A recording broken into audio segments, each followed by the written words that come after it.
Papos de Vendas RS, mais um episódio. No oferecimento do Grupo Elfa Publicidade, EAV TV. Pessoal, se inscreva no nosso canal no YouTube. Estamos chegando aos 5 mil inscritos. Quero agradecer de dar o seu like lá para acompanhar entrevistas que nem vocês vão presenciar agora. Boa tarde. Boa tarde, Fernando. Arquiteta. Sim. Aclaene. Aliás, o teu nome já é nome de arquiteto, né? Começa por aí, né? É um nome bem exclusivo, digamos assim. Totalmente exclusivo, né? De onde é que veio esse teu nome? Então, esse nome foi um erro de grafia de um escrivão. Ele originalmente o nome era Aglaene. Aglaene. Agla com G, que é um nome conhecido, e quando meu pai foi me registrar, o escrivão ele era de origem germânica. Sim. E ele trocou na hora de escrever o G pelo C. E eu fui descobrir isso quando eu tinha 10 anos de idade, quando eu cheguei aqui em Porto Alegre, porque eu sou do interior. Na escola que me matricularam, a professora disse, não, mas o nome dela não é Aglaene, tanto que meu pai tem dificuldades até hoje de me chamar pelo nome original. Então, é incrível, assim, o nome foi um desvio, assim, que eu sou abençoada por esse desvio. É abençoada, com certeza, né? Por esse Pô, tem um desvio. nome exclusivo. Sabe que eu tenho uma filha que o nome é Luíse. Uhum. Eu registrei ela, Luíse, Z-Y. Uhum. Também é raro. Também é raro. E o meu filho é Felipe, F-H. Ah, isso é bem bom, Felipe. porque daí sempre sabe, né? Não tem engano. É muito bom, é muito bom. Não tem erro. Vamos lá, conta pra mim, como é que começou a tua vida?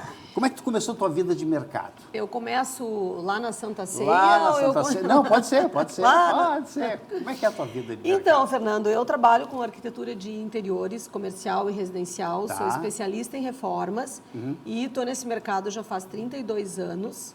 Eu tive os meus primeiros 10 anos de formada fazendo arquitetura civil, com uns tios que tem uma construtora aqui em Gravataí, numa cidade satélite de Porto Alegre. Eu fazia projeto de arquitetura civil e, de repente, começou a acontecer, assim, gradativamente. A gente fazia um projeto, meus tios vendiam, os donos queriam fazer a parte de dentro, aí me chamavam, eu ia lá, fazia, fui pegando experiência, daqui a pouquinho começaram a surgir as empresas dessas pessoas e, no fim, eu acabei migrando, assim, naturalmente, depois de 10 anos de formada, para trabalhar com arquitetura de interiores. Eu fiz várias lojas em shopping, prestei serviço para uma empresa de Passo Fundo chamada Layout Arquitetura Comercial. Prestei serviço para eles quase 10 anos também, fazendo lojas, e daí surgiu a RBS, depois surgiu a Band, e aí foram surgindo, assim...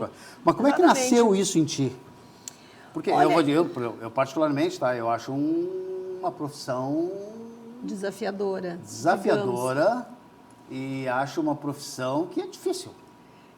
Digamos assim, eu acho que ela só é difícil para quem não se entrega, para quem não se dedica. Já não é mais difícil, né? Mas vai lá no começo lá. Eu acho que o começo da carreira ele é bastante complicado. Era bastante complicado. Hoje em dia eu acho que já tem muito mais facilidade em função da internet, de divulgar. Hoje, assim, a tecnologia que acompanha o nosso trabalho ela é muito, muito, muito grande.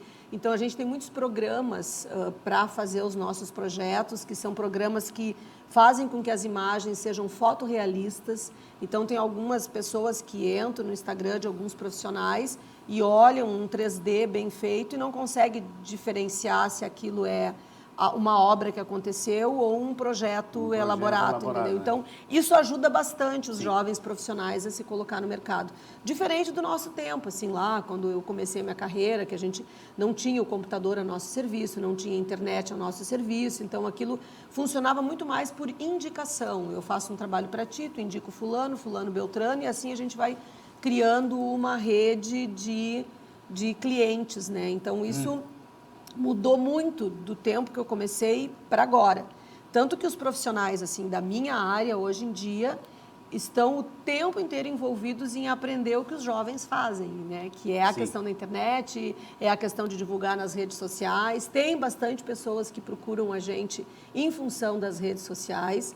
Hoje a gente também tem bastante evento de arquitetura. Um deles é a Casa Cor, do qual eu sou curadora técnica, sou eu que faço o projeto do evento. E isso é um projeto que divulga muito o trabalho de vários profissionais. A gente faz, todo ano tem uma edição em algum lugar da cidade e a gente apresenta 42 ambientes, que às vezes esses 42 ambientes se resumem, às vezes, em 50, 60 profissionais envolvidos, porque, às vezes, os escritórios se unem para fazer. Exatamente, é um evento que fomenta muito o nosso mercado. Não é o único, mas como eu faço Casa Cor, eu vou sempre dizer que é o melhor de Porto Alegre, né? Mas é porque é onde eu estou. Mas, realmente, esses eventos, eles ajudam bastante, porque a gente consegue pôr no mercado projetos autorais, a gente consegue mostrar para as pessoas, assim, do começo até o fim, que às vezes acontece na nossa profissão, de eu fazer um projeto para ti de um apartamento inteiro, e aí tu faz a parte básica e depois tu vai montando, dependendo do investimento financeiro que tem que fazer e dependendo das condições e do quanto tu queres investir naquele momento. Sim. Muitas vezes tu vai fazendo em pedaços, assim, aí até terminar demora 2, 3 anos. E aí a gente meio que perde um pouco o controle sobre as coisas. O controle, eu digo aquele controle bom, assim, de Sim. escolher o quadro, a cortina, o objeto. Então, muitas vezes aquele projeto nasce de um jeito e lá na ponta ele chega de outro. É comum as pessoas te pedirem um projeto e tu entrega o projeto e não evolui? É comum, é comum. Como é que tu encara isso? É que depende da maneira como isso para, né, Fernando? Então, existem várias formas do projeto ser comprado e não ser dado continuidade. Uma delas que pode acontecer é a pessoa comprar um projeto de ti, pedir várias coisas, não ter o poder da comunicação, não dizer direito o que quer. Muitas vezes até o próprio profissional também não tem o poder do entendimento ou da escuta. A pessoa fala e o profissional não entendeu direito e aí acaba que algumas pessoas dizem, não, tá, deixa assim, eu vou pagar o projeto, vou encerrar por aqui mesmo e terminar. Isso a gente chama de E depois usa o projeto. Pode até usar, porque a pessoa, no momento que ela compra um projeto, ela tem o direito sobre ele, ela não tem obrigação nenhuma de executar esse projeto comigo. Hoje, como é que tu faz isso? Tu, por exemplo, alguém te entra lá, Fernando, quero fazer um projeto numa sala, tá? Vamos lá. Como é que vocês trabalham isso? Bom, a primeira coisa que a gente faz é encontrar o cliente, fazer uma reunião inicial. Pois então, tá aí o Fernando, eu faço uma reunião inicial contigo, pergunto todas as coisas que tu quer, o que a gente chama de briefing.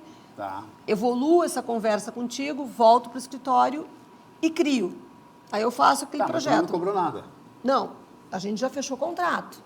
A nossa primeira reunião é depois do contrato assinado. Se tu me liga... É isso que eu queria saber. Então vamos começar, vamos voltar. Tá, tu me liga e diz a Claene, eu quero fazer um projeto de uma sala de tantos metros quadrados, assim, assim, assado. Aí eu, a Claene, faço uma reunião presencial contigo, sem compromisso de contratação, para a gente expor o que tu pensa. Conversar e tu me conhecer e eu te conhecer e a questão de haver sincronia entre a gente, né? Sim. Aquela palavra moderninha que significa empatia, né? Para poder entender bem o que tu queres. Depois disso eu monto um orçamento, te envio o orçamento, tu aceita o orçamento, combina o pagamento comigo e a partir daí a gente começa a trabalhar, que era a parte que eu tinha dito antes. Sim. Aí eu faço uma nova reunião com vocês, os moradores da casa, que daí não seria só tu, é tu, tua esposa, teus filhos, os envolvidos com aquele projeto, concebo esse projeto, faço um 3D volumétrico com imagens fotorrealistas, como eu te disse antes, Sim. que normalmente a gente faz, te apresento, aí tu olha aquele projeto, tu diz isso, a tua esposa aquilo, teu filho aquele outro, a gente faz uma outra mudança, caso necessário, e fizemos uma nova reunião presencial para tirar dúvidas. E aí, para definir o que vai dentro do armário, o que vai atrás da TV, por onde é que vai passar o quê, cores e etc. Bom, definido o projeto, a gente entra na parte do detalhamento de projeto, que são 2 fases. A parte civil, que é se tiver parede para quebrar, piso para trocar, elétrica para mexer, cano para mudar de lugar. É a parte civil, que é o que a gente chama de projeto executivo, e o outro projeto, que é o projeto decorativo. Que é onde vem móvel, cortina, acessório, quadro, etc. e tal. Esse projeto civil, tu administra também? Eu administro. O meu escritório, executa esse projeto. Tá, tu contrata uma empresa para fazer aquelas coisas necessárias que tu... Assim, profissionais autônomos e liberais, dependendo do volume do projeto. Às vezes é uma empresa de execução, às vezes é um que outro profissional. Se tiver só pintura, eu chamo só o pintor. Se tiver algumas coisas de elétrica e pintura, é só o eletricista e o pintor. Se é uma obra maior que demanda em coisas de engenharia, eu chamo o meu engenheiro. Ele vai lá, faz toda a parte técnica dele, que é tipo uma derrubada de parede, uma troca de uma estrutura que precisa ser feita, que eu sozinha não tenho autonomia. Chamo o engenheiro e a gente toca essa parte da parte civil do projeto, que é o que a gente chama de execução, que é o meu principal produto hoje no mercado, que é o que eu mais faço, que é reforma, porque é uma parte complicada de fazer, que poucos profissionais querem ficar nesse nicho de mercado, porque é um nicho de mercado muito assim mutável, entende, Fernando? A gente começa de um jeito e termina de outro. Porque tu abre uma parede, tu encontra um pilar, encontra uma viga, surpresas, né? muitas surpresas, que diferente de um projeto só de arquitetura de interiores. Às vezes tem arquitetura de interiores que a gente faz lá gesso, iluminação, meia dúzia de coisinha do executivo e parte para a parte decorativa, que é a parte do design, por exemplo, que é móveis, sofá, tapete, cadeira, mesa, Qual a tua enfim. preferência? A minha preferência é obra. É obra. A minha preferência tu gosta é do pó? eu gosto da confusão. Da confusão. Eu gosto da confusão.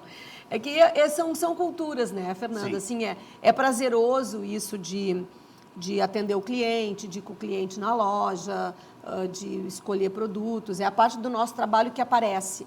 Mas não é a parte desafiadora. A parte desafiadora é lá a concepção do projeto e a execução civil dele. E isso é o desafio do nosso trabalho, o maior desafio do nosso trabalho.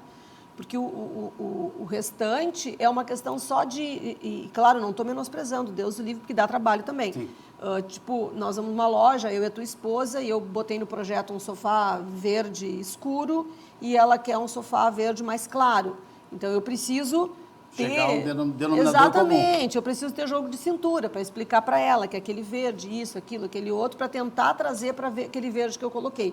Se eu não consigo, porque ela realmente se apaixonou por aquele verde mais claro, eu aviso ela que a gente vai ter que parar, porque eu tenho que retomar toda a concepção do projeto, porque aquele verde mais claro pode mexer em várias outras especificações do projeto, piso, forro, parede.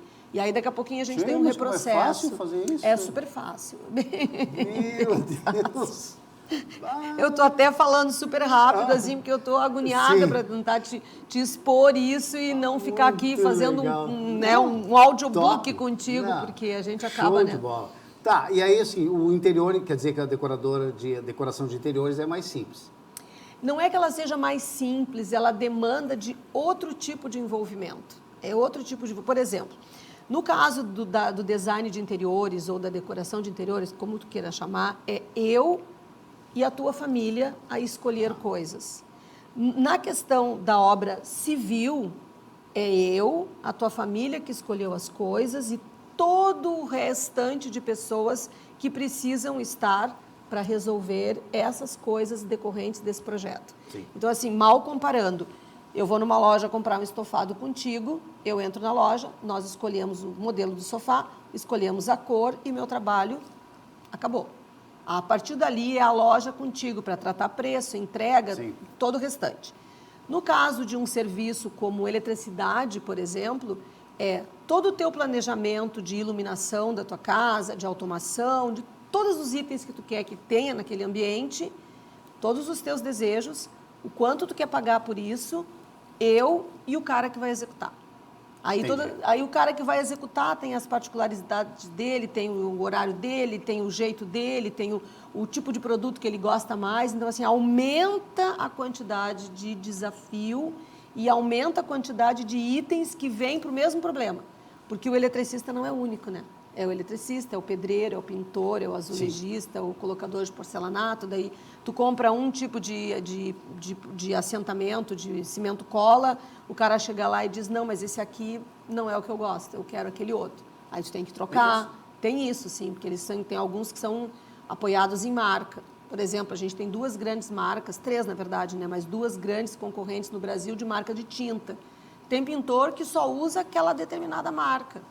Por quê? E aí, porque O efeito não é o mesmo? teoricamente é. Alguns pintores dizem que aquela marca, a cor não é tão fiel, alguns dizem que aquela outra marca seca mais rápido, alguns dizem que aquela outra marca tem mais cobertura, alguns outros dizem que aquela marca lá não estraga pincel e rolo. Então, coisinhas assim que é muito difícil da gente dominar. Então, o profissional que está no meu lugar, ao invés de gastar, investir lá 1 hora do dia discutindo com o pintor de por que ele quer essa marca e não aquela, a gente vai lá e faz com a marca que ele quer, se não faz a menor diferença para mim, entendeu? Então, Entendi. A gente tem que ter esse jogo de cintura, porque cada pessoa é uma pessoa e cada profissional precisa dar garantia do seu serviço. E ninguém trabalha de má vontade, né, Fernando? Não. Ninguém trabalha de má vontade. Se o cara pediu para mim um rejunte da marca tal e eu entregar a marca tal, ele já vai, entre aspas, assim, se azedar quando chegar aquele negócio na obra, porque não é o que ele quer. Ele gosta daquela... Faz alguma diferença para mim a marca do rejunte? Não. Faz para o cliente que vai pagar. Agora, se é o mesmo preço, é a mesma cor, é a mesma qualidade de produto e o cara prefere aquele ali... É mais em conta, é mais barato. Exatamente. E o que pode acontecer também? O cara pede um tipo de produto, eu discuto com ele, faço ele fazer com o produto que eu quero, e chega lá e dá um problema, ele vai dizer, ah, mas foi a senhora que pediu, né, dona Cleide? Então, agora eu não posso fazer nada, eu lavo as minhas mãos.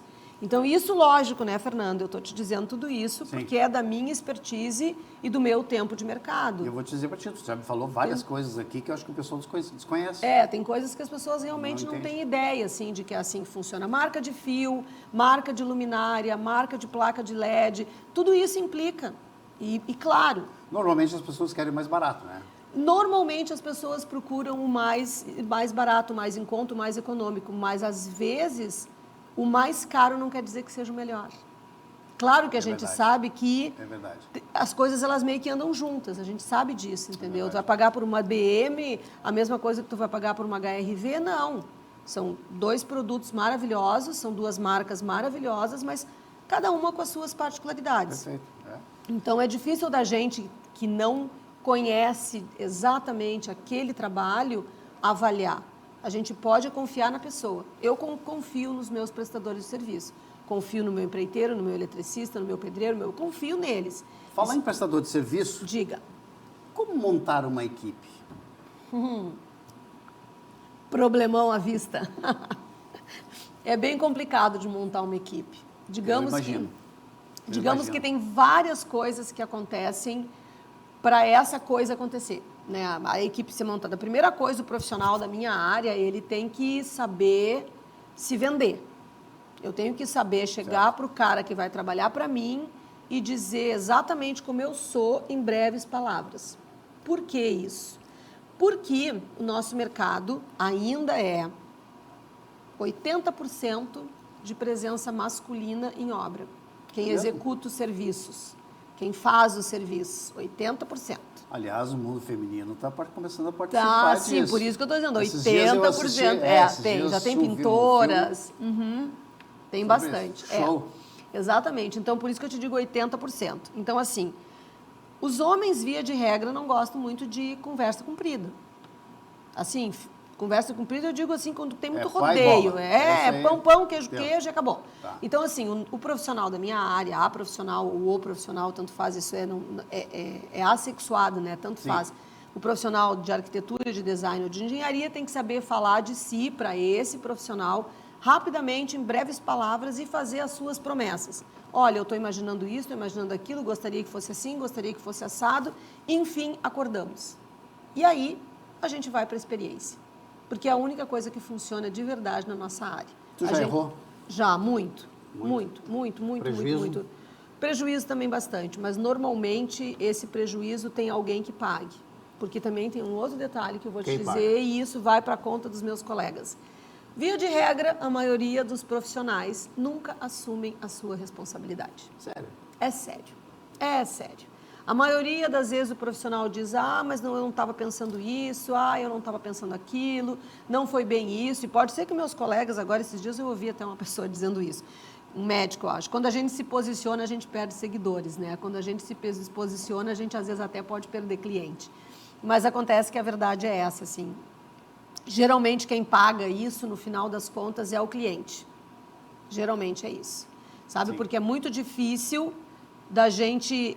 não faz de conta assim, eu botei uma tinta na parede, combinei contigo determinada cor e chegou lá na hora, eu errei, na hora de pedir. Bom, a responsabilidade é inteiramente minha. Sim. Eu errei. Então, o que eu faço? Eu vou lá, converso com o meu pintor e digo, fulano, aconteceu isso, errei, me ajuda? Te ajudo. O cara vai lá e pinta tudo de novo e eu pago a tinta. Isso é uma coisa facinha de resolver, normal de resolver. Para quem quer manter uma boquinha, exatamente. É normal, né? É isso. Aí pode acontecer um outro tipo de erro, por exemplo. Eu compro um porcelanato de uma marca tal. O cara que vai colocar chega e diz, olha, eu não gosto dessa marca porque essa marca sempre vem desbitolada. E aí a gente, não, mas o cliente está querendo, porque é mais em conta, porque não tem problema, tu faz um rejunte maior, e o cara vai lá e coloca. E aí as pontas começam a levantar. Dá problema. Ixi. A gente chama a Eu fábrica. tive esse problema, viu? A gente chama a fábrica, pede assistência técnica, a fábrica vem e raramente a fábrica diz que o problema é seu. Normalmente a fábrica vai lá e diz que foi a colocação. E aí começa a briga. Daqui lá foi o colocador, foi o cimento cola, foi o produto, foi não sei quem. E muitas vezes o cliente cansa disso e ele resolve. Tá bom, eu pago, eu vou comprar outro e vamos encerrar essa conversa. Aí o empreiteiro que está lá fazendo a colocação, ele coloca tudo outra vez e o cliente paga o produto, entendeu? Então, assim, se a gente for levar isso para um assunto mais jurídico, digamos assim... Sim, é ruim para ti, né? É ruim para todo mundo. Empresa, né? Claro. E daqui a pouquinho o cliente pode dizer, tá, Kleine, mas por que tu me deixou comprar esse revestimento? Se esse revestimento é ruim. E aí eu vou dizer para ele, não, mas eu não tenho jurisprudência sobre esse produto estar no mercado. E aí começa aquele jogo de empurra, tu entendeu, Fernando? Então, dificilmente se entra nesse mérito. Então, por isso que eu digo, via de regra, a gente tem um respaldo grande, por isso que, via de regra, a maior parte dos profissionais da minha área não assumem o problema, porque o produto está lá, ele está sendo vendido, ele foi fabricado por alguém, ele passou por um controle de qualidade, ele está no mercado, então, se ele está no mercado, porque ele tem que ser bom. E aí, né, tu começa a discutir quem é que veio primeiro, o ovo ou a galinha. Então, acaba que a gente sempre... A não ser que seja, como eu te disse antes, a história da tinta, que exatamente. que eu errei e pronto, entendeu? E aí isso acontece com todos nós. Essa tua equipe que tu tem, é equipe antiga ou equipe... Como é que é o turnover dessa tua equipe? Eu agora estou com uma equipe nova. Eu estava com uma equipe de muito tempo, muitos anos, assim... O empreiteiro acabou tendo alguns problemas pessoais e ele acabou se incompatibilizando em 2 obras, com 2 clientes, assim. Ele não foi problema da obra em si, mas de desentendimento pessoal, assim. Exatamente. Assim, a coisa começou a ficar delicada e aí eu me afastei dele e comecei a trabalhar com uma outra pessoa. Agora já faz 1 ano e pouco que eu estou com esse rapaz. E ele é muito bom, realmente ele é muito bom, muito cumpridor de prazo, cumpridor de horário, muito honesto em tudo. É legal, hoje exatamente. Aliás, digo de passagem, essas coisas são tão fáceis, né? Se as pessoas prometerem cumprir o que elas prometem, fica fácil. Fica fácil. Porque o conceito do pedreiro, sei lá, do material de construção é ruim, né? É ruim. Todo mundo tem uma coisinha para reclamar de alguém. Sabe? É que eu acho que a doença do mundo é reclamar, né? O ser humano isso nasceu... está implantado no sangue, né? Tá no DNA do ser humano, reclamar. Então, quando a pessoa está descontente com alguma coisa, e muitas vezes com ela mesma, ela reclama de tudo que está na volta dela e nunca nada está bom. Então, isso é, assim, a premissa da humanidade. Então, acho que sim, que tem muita gente que reclama sem razão do pedreiro, tem muita gente que reclama com razão, mas é que a gente tem que, assim... A bendita empatia, né? Não adianta eu dizer, vou me colocar no lugar do outro. Não, a vida do outro é do outro, eu não consigo me colocar. Mas eu consigo olhar para outra pessoa e me dar conta das coisas, assim. Então, tipo, o cara mora muito mais ou menos, vive muito mais ou menos, tem problema com a esposa, problema com os filhos, ele tem problema em casa. Ele mistura as coisas. Ele mistura tudo e ele tinha que chegar na obra às 9, ele chega às 10, ele marcou com a cliente hoje e não foi, e não ligou, porque ele está lá com o filho doente e ele não consegue... Não ligar, isso é uma verdade. Ele não ligou avisando que não vai, mas aí tu vai ligar pro cara, o cara vai dizer, pois é, dona Kleine, mas eu tô com meu filho passando mal aqui, tô desde as 3 da manhã, eu esqueci. Entende? Então, assim, é muita gente que acaba... É o compromisso e a responsabilidade, né? Que necessariamente tem que trabalhar paralelos, né? Mas é difícil porque a dinâmica das pessoas que trabalham prestando serviço para a gente é uma dinâmica de vida bastante complicada. Achatada, difícil, cheia de problemas, sabe? Eles adoecem muito fácil porque eles estão sempre expostos. A gente tem muitos meses de frio, então eles passam frio o tempo todo, eles vivem dentro de umidade o tempo todo. Estou falando do pessoal da civil mesmo, entendeu? Pedreiro, pintor, vidraceiro, eletricista. Então, da construção civil. Da construção civil. Eles têm muita coisa para lidar, sabe? Então, deixa eu te perguntar uma coisa. Vou te cortar, te perguntar uma coisa. Claro. Esse pessoal da tua equipe, tá? Eles se preparam para fazer aquilo que eles fazem? Ou eles são franco-atiradores? eles começam... Eles olham o negócio lá e dizem, não, eu sei fazer esse troço aí. Mas ele não faz um curso para aquilo, ele não... Alguns fazem, os eletricistas... São raros, né? São raros. Os eletricistas, principalmente, porque a eletricidade é uma coisa complicada, né? Ela dá choque e mata. Então, o cara meio que presta um pouco mais de atenção. Os outros, geralmente, eles vêm aprendendo, assim. Então, por exemplo, um empreiteiro hoje, a maior parte deles, aprendeu com o tio, com o pai, com o irmão, com o vizinho, precisou trabalhar. Precisou trabalhar quando jovem, daí o vizinho trabalhava com obra, chamou ele foi lá e aprendeu a virar massa, aí ele vai virando, ele vai olhando, vai prestando atenção. E aí ele vai aprendendo, sabe? Isso é o normal. Tu leva em conta essa preparação desse cara para admitir o pessoal da tua equipe? Primeiro olho as coisas, como eu te disse antes, né, Fernanda? Eu experimento pessoas, eu não analiso pessoas. Até porque é o teu nome, né? Eu experimento, entendeu? Então, assim, eu normalmente, com os clientes, eu também aviso isso. Olha, eu estou trocando de empreiteiro.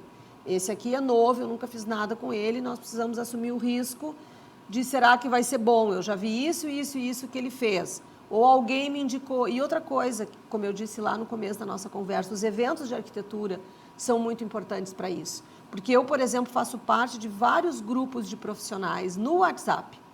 É profissional de mostra, é profissional de casa-cor, é profissional não sei da onde. Então, assim, se eu me aperto, por exemplo, preciso de um serralheiro, que também é uma profissão complicada de conseguir no mercado. Marceneiro, serralheiro.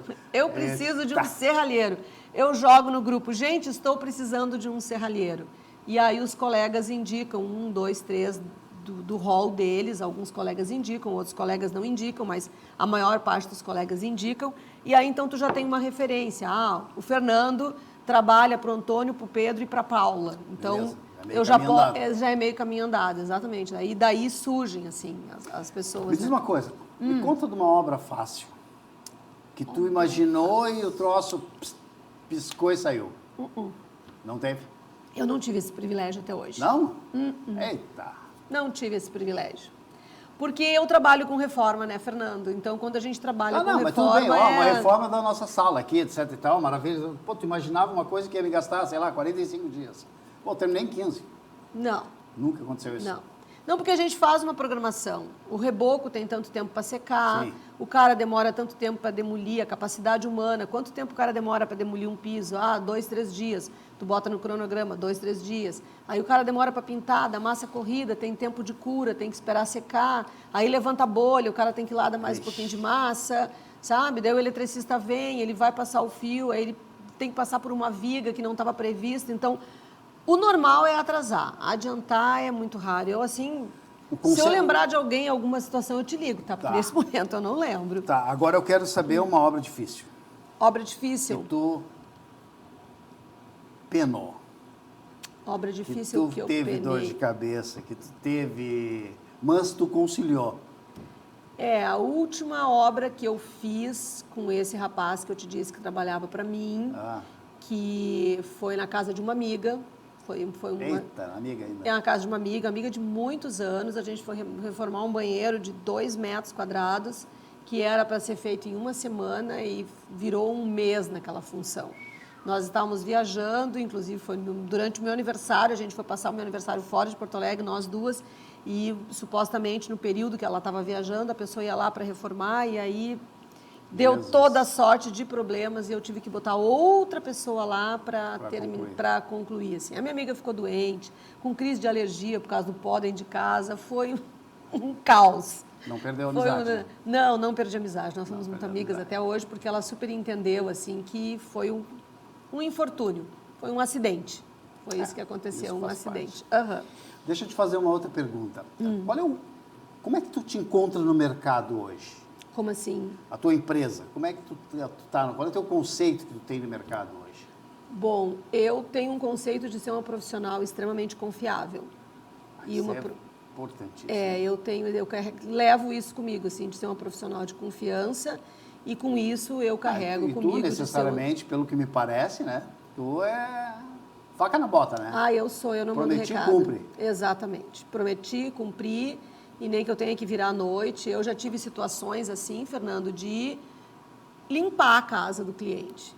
Da minha amiga, isso aconteceu. Quando deu essa Sim. confusão toda. Eu fui para lá com alguns garotos, assim, que pedi socorro, né? Um eletricista e um pintor. A gente tirou todas as ferramentas dessa pessoa de dentro do apartamento da minha cliente, da minha amiga, e eu fui lá de vassoura, de pano.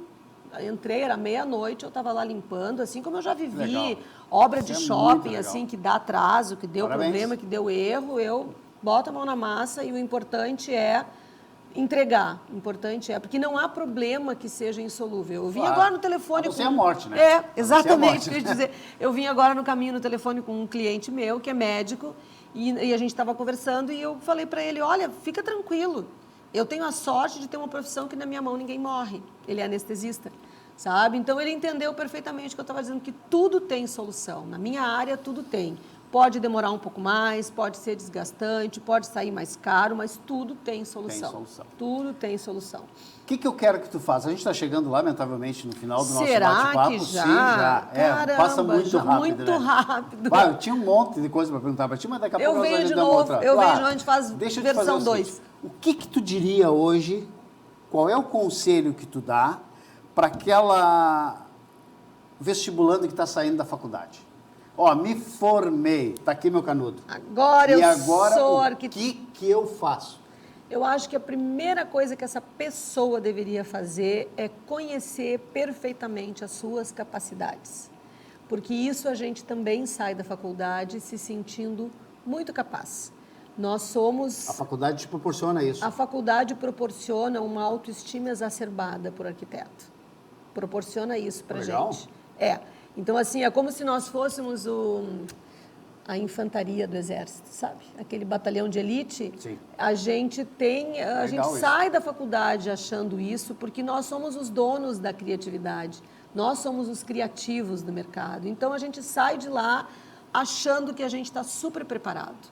E a gente sai de lá achando que a gente tem condições de fazer muitas coisas.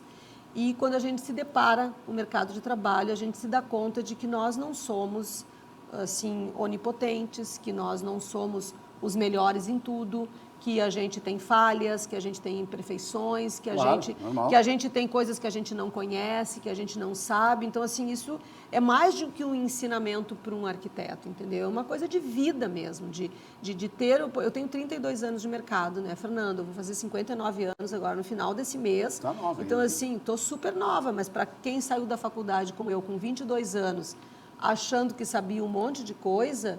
e tive vários percalços por conta disso, eu acho que a melhor coisa que o profissional tem a fazer é realmente conseguir detectar a sua capacidade. No que eu realmente sou bom? Um exame de autoconsciência.